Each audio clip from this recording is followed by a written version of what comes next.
Do you think that newer 8-bit and 16-bit retro-inspired games rely too much on nostalgia, not enough on new ideas? I think largely, yes, but the really good ones are really good because they're great games. Two that I'll just pull out of my ass: Axiom Verge and Shovel Knight. Get by 100% on their gameplay. There's nostalgia involved, I'm sure. People like the look of it, they like the difficulty or the way that the game is structured. But Axiom Verge is an amazing Metroid clone, and Shovel Knight is a beautiful mixture of games like Mega Man and Zelda 2 and DuckTales.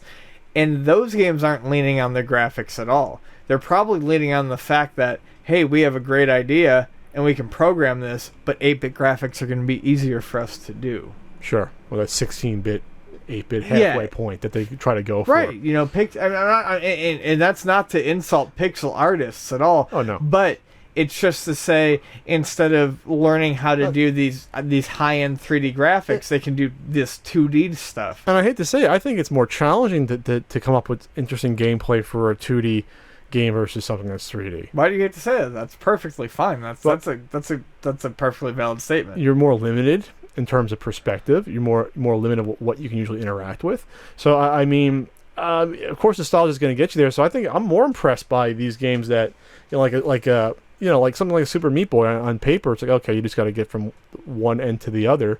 But it's how you do that. But it's a great game. Yeah. And it's because the levels are 10-second bites, so that every time you die, you don't feel like turning off the system. You feel like trying again. Sure. Now, I understand what you're saying, Chris. There are a lot of games out there that do advertise themselves, like literally with their icons in the download shops or whatever, with 8-bit graphics, and they're trying to get you based on that 8-bit nostalgia. But I think I would think a lot of our listeners are smart enough to kind of investigate that and see what's worth playing and what's not.